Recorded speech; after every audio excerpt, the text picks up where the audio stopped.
అన్నీ కూడాను ఈ వెంకటేశ్వరుల్లో ఉన్నాయి. ఆ సూక్తము వందించి చెప్పినటువంటిది ఈ వెంకటేశ్వరుడు నేను అని చెప్తుంది.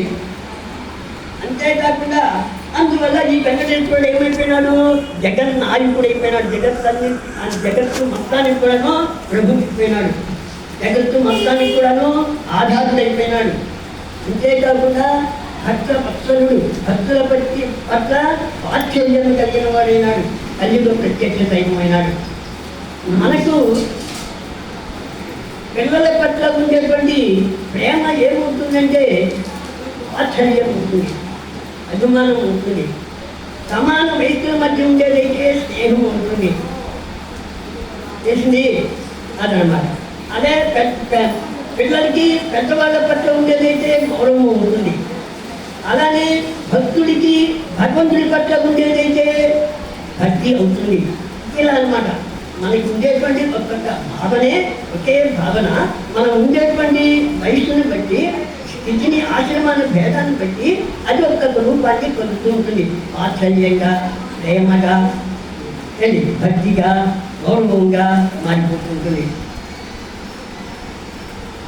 అంతేకాకుండా ఈ పురుష సూక్తం ఏం చేస్తుందంటే వెంకటేశ్వరుని విశ్వస్వరూపిగా కూడా చెప్తుంది. విశ్వస్వరూపుడు అంటే విశ్వమే ఈ రూపంగా ఉన్నటువంటి వాడు, అనే విశ్వం మొత్తం విశ్వంగా ఉన్నటువంటి వాడు.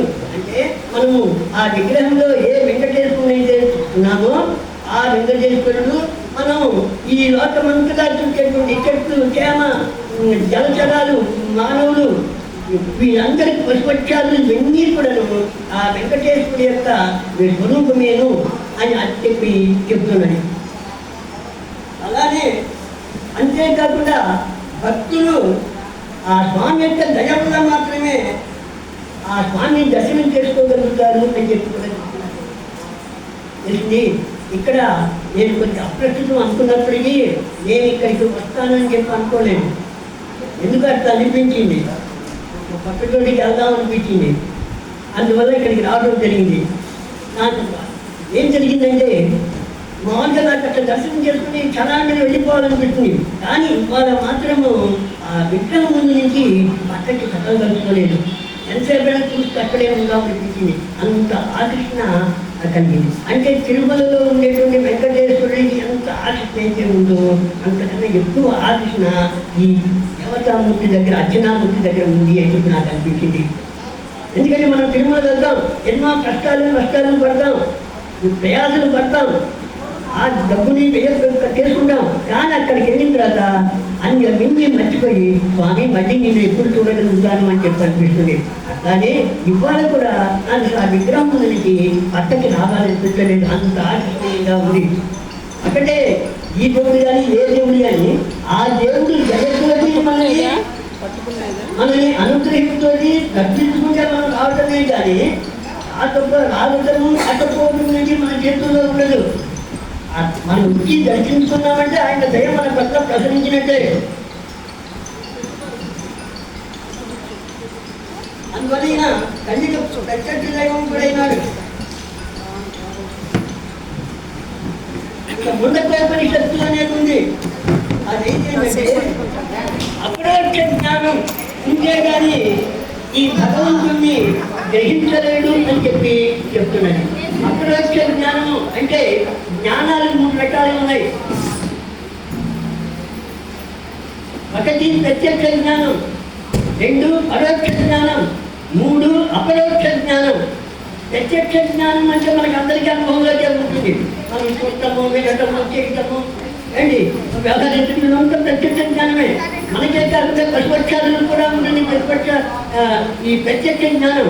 ఇంకోటి ఏంటంటే పరోక్ష జ్ఞానం. పరోక్ష జ్ఞానము అంటే ఏమిటంటే మనము శాస్త్ర గ్రంథాలు, ఆధ్యాత్మిక గ్రంథాలు, గురువుల బోధన ద్వారా గ్రహించిన జ్ఞానం ఉందే దాన్ని ఏమంటామంటే పరోక్ష జ్ఞానము అని చెప్పంటాం. అప్పుడు గురువు గారు చెప్పినప్పుడు, పుస్తకాలు రాసినప్పుడు ఆనందం కలుగుతుంది. ఎంత ఆనందంగా అనిపించింది అనుకుంటే అది జ్ఞానమే. కానీ ఆ జ్ఞానం ఎటువంటిది? పరోక్ష జ్ఞానం. మరి అపరోక్ష జ్ఞానం అంటే ఏమిటి?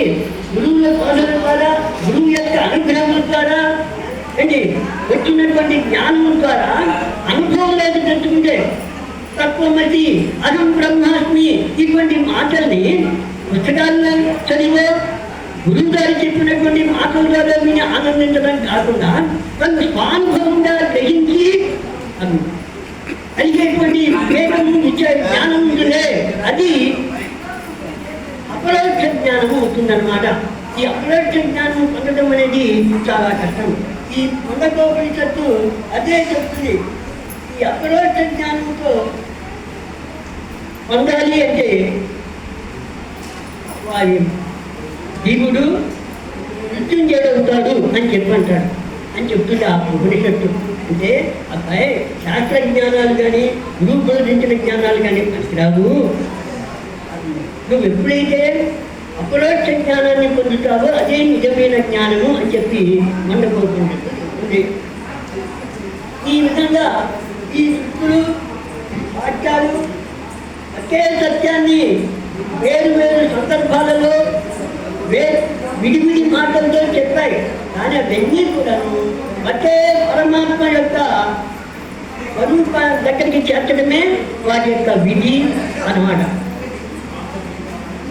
అంతేకాకుండా ఇట్లా ఉంటుండగా పూర్వము ఉపయుగంలో వైవస్వత మన్వంతరము జరుగుతున్న రోజుల్లో వాయుదేవుడు శ్రీహరిని నుంచి తపస్సు చేశాడు.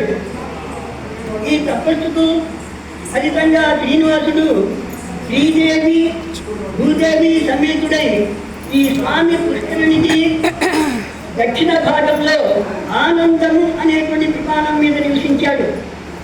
విమానము అంటే మామూలుగా దేవతలు సంచారం చేసేటువంటి గగన విహారం చేసేటువంటి విమానం అనే అర్థం ఉంది. అది కాకుండా 7 అంతస్తుల మేడ అనేది కూడా ఉంది అర్థం.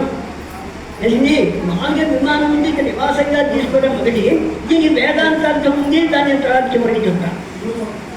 ఆ 7 అంతస్తుల భవనంలో ఉంటూ ఉన్నాడు ఆయన. అంతేకాకుండా భక్తులకి ఏం చెప్పాడంటే, అబ్బాయి కల్పాంతం దాకా నేను ఇక్కడ ఉండి వచ్చిన అందరినీ కూడాను నేను దయ చూస్తూ ఉంటాను, అనుగ్రహిస్తూ ఉంటాను అని చెప్పి అంటాడనమాట.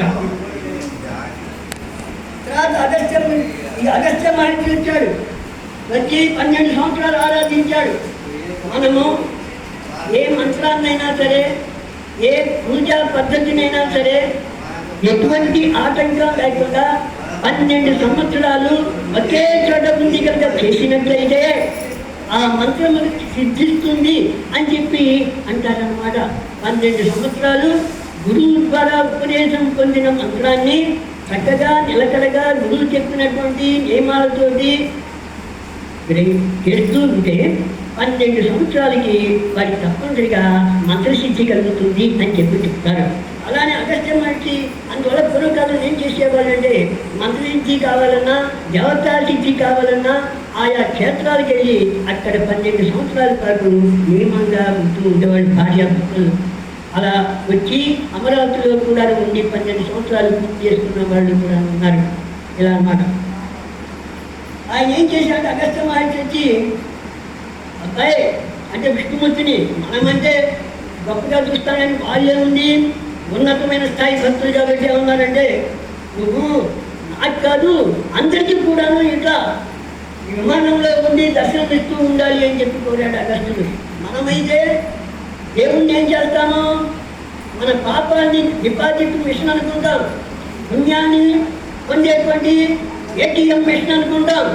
కానీ వాళ్ళు అట్లా కాదు. వాళ్ళు ఏమి కోరినా, ఏం సంకల్పం చేసినా లోకానికి మేలు కలగాలి అనేటువంటి ఉద్దేశంతో ఉంటారు. కాబట్టి అగస్త్య మహర్షి ఏం చేశాడంటే, నువ్వు అందరికీ కూడా దర్శనం ఇస్తూ ఇక్కడ ఉండాలయ్యా అని చెప్పి ప్రార్థించాడు. ఎవరిని? ఆ శ్రీహరిని. అప్పుడు ఆయన ఏం చేస్తాడంటే, అరే నీ కోరిక ప్రకారం ఉంటాను, ఈ విమానంలోనే ఉండి నేను అందరినీ అనుగ్రహం చూస్తూ ఉంటాను, అయితే నా భవనం మాత్రం ఎవరికి కనపడదు అని చెప్పి చెప్తాడు.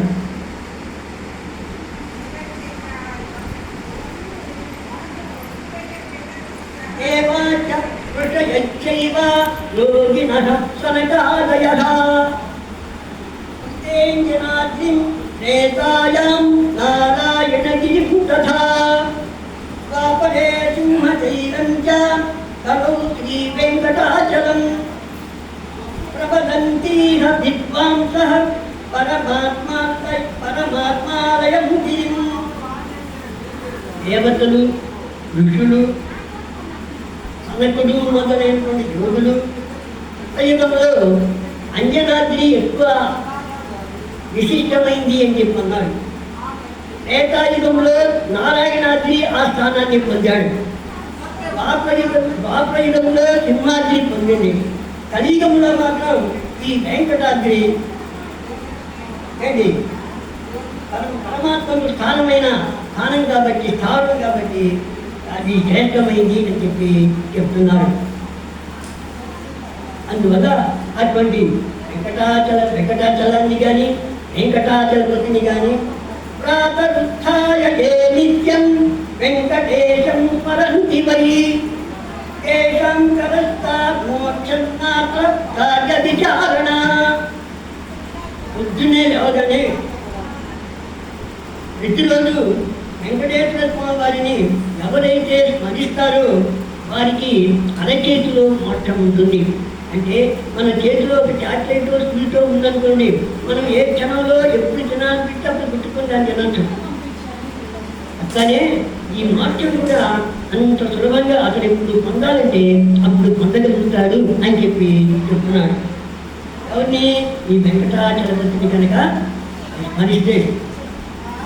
అంతేకాకుండా అక్కడికి వెళ్ళి ఆ స్వామి పుష్కరిణిలో స్నానం చేస్తే శ్రీనివాసుడు దర్శనం చేసుకున్న వారికి ఏం కలుగుతుందంటే 1000 అశ్వమేధ యాగాలు, 100 వాజపేయి యాగాలు చేస్తే ఎంత పుణ్య ఫలితం వస్తుందో అంత పుణ్య ఫలితం వస్తుంది అని చెప్పి చెప్తున్నాడు. అంతేకాకుండా మన యజ్ఞం ఉంటుంది.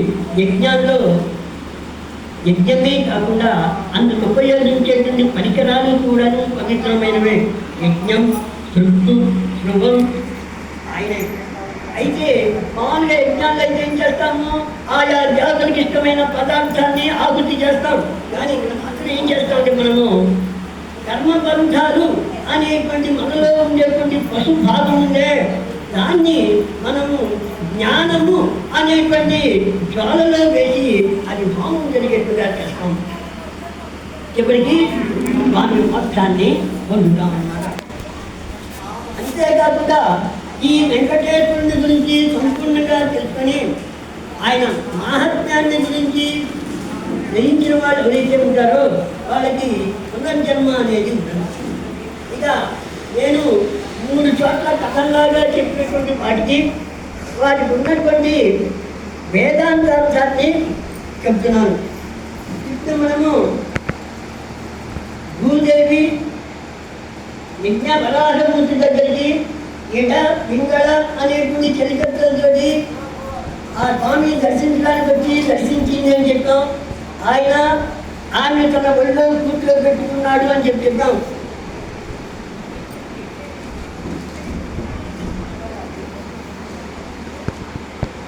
అట్లాగే అంటే ఏంటంటే ఇట పింగళ ఇక్కడ భూదేవిని ఎందుకనంటే మనము కుండలిని శక్తికి సింబల్గా గ్రహించాలి.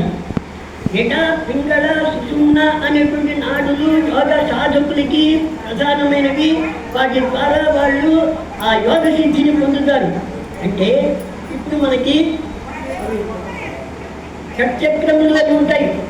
మూలాధారము, స్వాధిష్టానము, మణిపూరము, అనాహతము, విశుద్ధి, ఆజ్ఞ, సహస్రారము, తర్వాత అనంతదళ పద్మము అని చెప్పి ఉంటాయి. ఇక్కడ ఈ భూదేవి వృత్తాంతంలో ఏం చెప్తున్నాడంటే కుండలిని శక్తి మూలాధార స్థితి నుంచి వెళ్ళి అక్కడి నుంచి ప్రసరించి చివరికి సహస్రారంలో ఉండేటువంటి ఆ పురుషుడైనటువంటి పరమాత్మను గురుస్థానంలో ఉన్న వాడిని కలిసి ఆనంద స్థితిని పొందింది అని చెప్పి చూస్తాడు. అంటే యోగ మార్గ రహస్యాన్ని ఇక్కడ నిక్షిప్తం చేశాడు వ్యాస మహర్షి. అంటే ఎందుకని ఆనందం అన్నంటే సాధకుడు యోగ సాధకుడు ఆ స్థాయికి వెళ్ళినప్పుడు అటువంటి ఆనందాన్ని పొందుతాడు. మీరు అనుకుంటారు ఆనందము సంతోషము ఒకటే అనుకుంటారు. ఆనందం వేరు, సంతోషం వేరు. మనకి ఏదైనా కోరిక తిరిగితే కలిగేది, తృప్తి వల్ల వచ్చేది సంతోషం, అది తాత్కాలికమే. ఒక కోరిక తగ్గితే ఇంకో కోరిక వస్తుంది. అలా కాకుండా మనకి అసలు దీనివల్ల కోరుకున్నాము, ఇది వచ్చింది అని చెప్పడానికి కానీ, ఇటువంటి స్థితిని పొందామని కానీ చెప్పడానికి వీలు లేనటువంటి దశని కల్పించడమే ఆనంద దశ అదనమాట.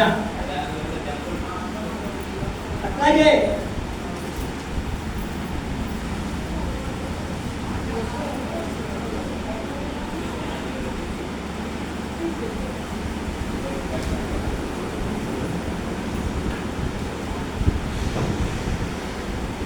ఏడు కొండల వాడు ఉన్నప్పుడు కూడాను ఈ వృషభాద్రి, వృషాద్రి, గరుడాద్రి, అంజనాద్రి, శేషాద్రి, వెంకటాద్రి, నారాయణాద్రి ఇవన్నీ కూడాను ఈ షట్చక్రాలకి సంకేతాలన్నమాట. అంటే ఇక్కడ ఏం చేస్తున్నాడు, సాధకుడు కానీ భక్తుడు కానీ ఒక్కొక్క స్థాయికి వెళ్ళినప్పుడు ముందు వేద ధర్మం మీద కనుక వారికి నమ్మకం కలిగితే, ఎందుకంటే కొంతమంది మేము చూసిందే నమ్ముతాము లేకపోతే నమ్మము అంటారు. కానీ అటువంటి వాళ్ళకి ఏంటంటే మనం చూసేది మొత్తం కూడా సత్యమైంది కాదు అని చెప్తారు. ఎలాంటి ఉదాహరణ, సూర్యోదయము సూర్యాస్తమయము ఉంటాయి మనం చెప్పుకుంటాం. కానీ వాస్తవంగా సూర్యుడికి సూర్యోదయము సూర్యాస్తమయం ఉన్నాయా? లేవు. భూమి తిరుగుతుంది కాబట్టి అవి ఏర్పడతాయి. అందువల్ల దీనివల్ల మనకి ఏం తెలుస్తున్నది, మనం కంటితో చూసింది ప్రతిదీ కూడా సత్యం కాదు అని తెలుస్తుంది. అందువల్ల మనం దేన్ని నమ్మాలి? వేదాన్ని నమ్మాలి. వేదం చెప్పింది వినాలి, వేదం చెప్పింది ఆచరించాలి. అందువల్ల నాకు వేదం మీద నమ్మకం కలిగింది అనేటువంటి వాడికి ఎవరికైతే నమ్మక భావన కలుగుతుందో వాడు ఈ వృషాద్రిని చేరిన వాడు అవుతాడు. అంటే మొదటి కొండని ఎక్కిన వాడు అవుతాడు. అట్లానే ఇంకోటి ఏంటంటే వృషాద్రి, వృషము అంటే ధర్మం. వేదమును అనుసరించి మనం చేయవలసిన పనులు, భగవంతుడు మనకి ప్రసాదించినటువంటి బాహ్యేంద్రియాలను అంతరేంద్రియాలను మంచిగా ఉపయోగించుకోవడం ద్వారా, అంటే మంచిని చూడటం, మంచిని వినటం, మంచిని చేయటం, మంచిని ఆలోచించడం ఎవరైతే ఉంటాడో వాడు ఈ లోకంలో పరలోకంలో కూడా సుఖాన్ని పొందుతాడు.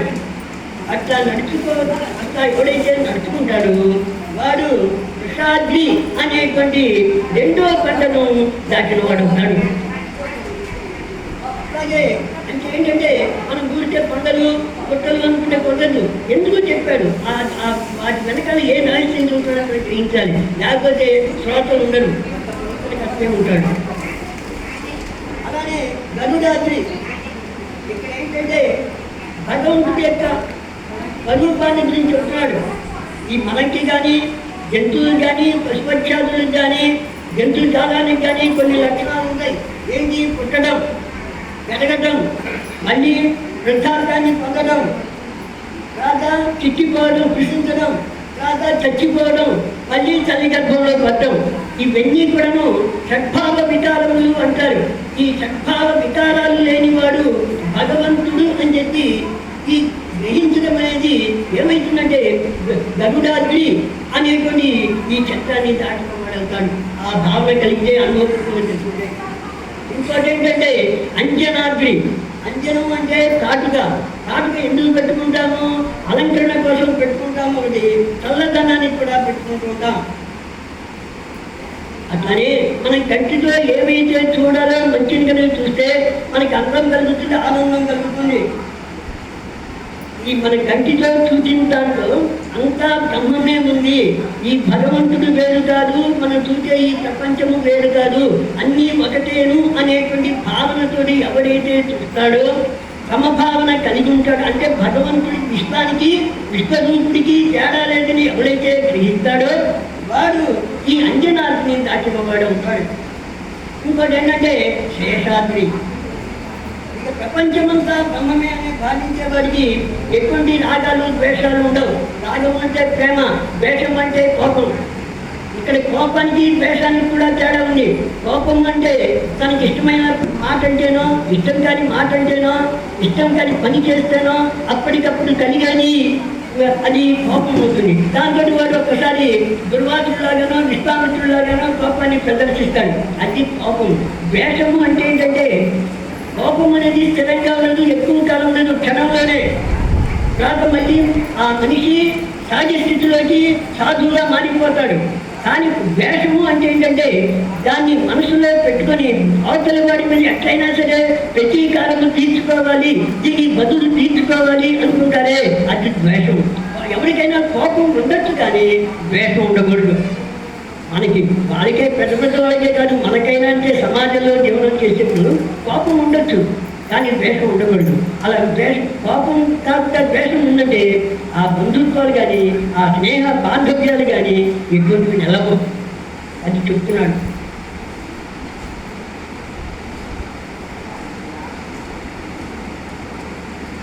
అక్కడ ఎప్పుడైతే ఉన్నదో వాడు వృత్తిని కానీ నిందను కానీ సమానంగానే భావిస్తూ ఉంటాడు.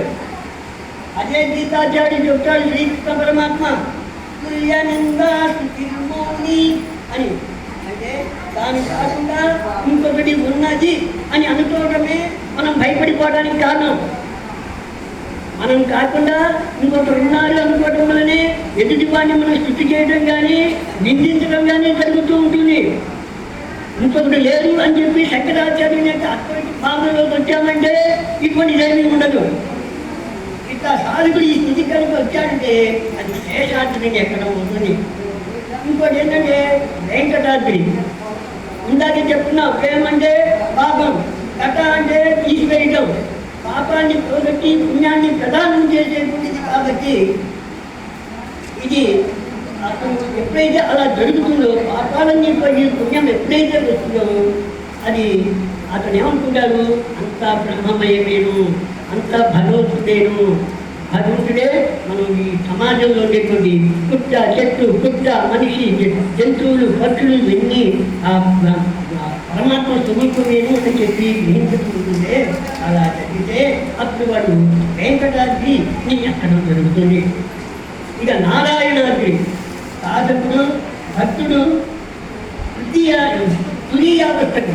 అంటే మనకు బ్రహ్మచర్యాశ్రమము, గృహస్థాశ్రమము, వానప్రస్థాశ్రమము, సన్యాసాశ్రమం ఉంది. సన్యాసాశ్రమంలో కూడాను ఇంకా ఉన్నతమైన దాన్ని పరమహంస స్థానము అంటారు. ఆ స్థానానికి కనుక వెళ్ళి నేనే బ్రహ్మను అని చెప్పి అనుభవపూర్వకంగా ప్రత్యక్ష జ్ఞానం ద్వారా గ్రహిస్తాడు. అటువంటి జీవుడికి అటువంటి స్థితికి ఆ జీవుడు అటువంటి స్థితికి పోవటమే నారాయణాద్రిని చేరడం ఉంది. ఈ విధంగా వెంకటాచలంలో 7 కొండలు ఉన్నాయన్నా, 7 కొండల వాడ వెంకటరమణ అన్నా దాని కింద ఆ కథల కింద ఇంత పరమార్థం ఉంది. తెలిసింది ఇటువంటి నాకు తెలిసింది కొద్ది విషయం. ఇటువంటి విషయాలు మన భాగవతం కానీ, రామాయణం కానీ, భారతం కానీ, దేవీ భావన కానీ, పురాణాలు కానీ వీటన్నింటిలో కూడాను ఉంటాయి. కాబట్టి మనం గ్రహించలేము అదనమాట. అందువల్ల అప్పుడు ఇలా నారాయణని చేస్తే 7 గుంటలు ఎక్కిన మనం విన్నాం. ఒకటే మనం ఏదైనా పుణ్యక్షేత్రానికి వెళ్ళాము అంటే, ఆ స్వామిని దర్శనం చేసుకున్నాము అంటే మనలో ఉండేటువంటి కనీసం ఏ అవలక్షణమైనా కలగాలి. ఎక్కువ అబద్ధాలు చెప్తూ ఉంటాం అనుకోండి, కనీసం అబద్ధాలాడటం మానకపోయినప్పటికీ అబద్ధాలాడటం తగ్గించుకున్నా కూడాను వారికి దేవుడి అనుగ్రహం పొందినట్టే. ఇలా చేసుకోవాలి. మనము ఎవరినో విమర్శిస్తూ ఎవరినో చేసే కన్నా మనని మనమే, మన బాడీని, మన మనసుని స్నానింగ్ చేసుకుంటే మనలో లోపాలు మనకి, దానివల్ల మనకి ఎక్కువ ఉపయోగం కలుగుతుంది. ఎవరు ఎట్లా అనుకున్నాం అర్థమే లేదు. ఎదుటి వాడిని గురించి ఆలోచించి, వాడి మంచి చెడ్డల గురించి ఆలోచించి మనము ఏంటి సమయాన్ని వ్యర్థం చేసుకోగల. ఈ విధంగా మంచి అవకాశం కల్పించాడు ఈ అన్నదాన పత్ర నిర్వాహకులు. నాకు ఈ అవకాశం ఇచ్చినందుకు ఈ తిరుమలనాథ స్వామి నా ఈ 4 మాటలు కలిగించినందుకు ఆ స్వామికి మీకు కూడా ధన్యవాదాలు నమస్కారాలు తెలుసుకుంటున్నాను. ఎందుకంటే మీరు ఈ మాట